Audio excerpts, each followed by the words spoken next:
For eons, Gaia had known only the rhythmic peace of the seasons. But now, deep within her tectonic home, a new kind of life was clawing for the surface. It wasn't the graceful growth of a titan. This was a jagged, violent energy that made the oceans boil and the mountains groan in a language of breaking stone. Gaia, the mother of all, clutched the very air as her body. The world itself began to fracture. Something massive was coming, and it was not coming in peace. Then the crust of the world shattered. From the steaming abyss rose Cottus, the first of the Hecatoncheires. He was a living nightmare of geometry and flesh. 50 heads sprouted from his massive shoulders, each one screaming a different, deafening note of primal confusion. But it was his arms that defied the laws of nature. 100 muscular limbs, each ending in a hand strong enough to crush a mountain into dust. He was a storm of bone and sinew, reaching upward, desperate for the light. High above, Ouranos, the king of the starry sky, looked down.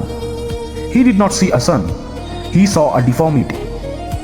To a king who valued the perfect silent order of the constellations, Cottus was a chaotic stain on his creation. As the 100 hands of the giant reached towards the clouds, trying to touch the father who has served him, Ouranos felt a wave of cold revulsion.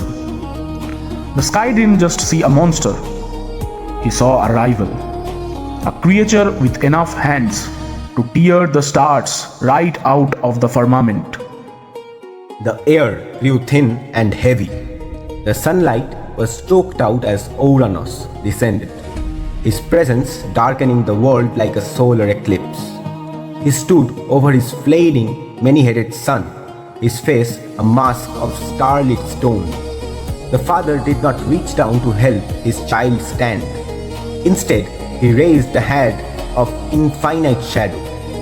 For the first time in the history of the universe, a father looked at his child and saw something that needed to be erased. Cottus is only the first. Two more brothers, even more powerful, are still struggling to breathe.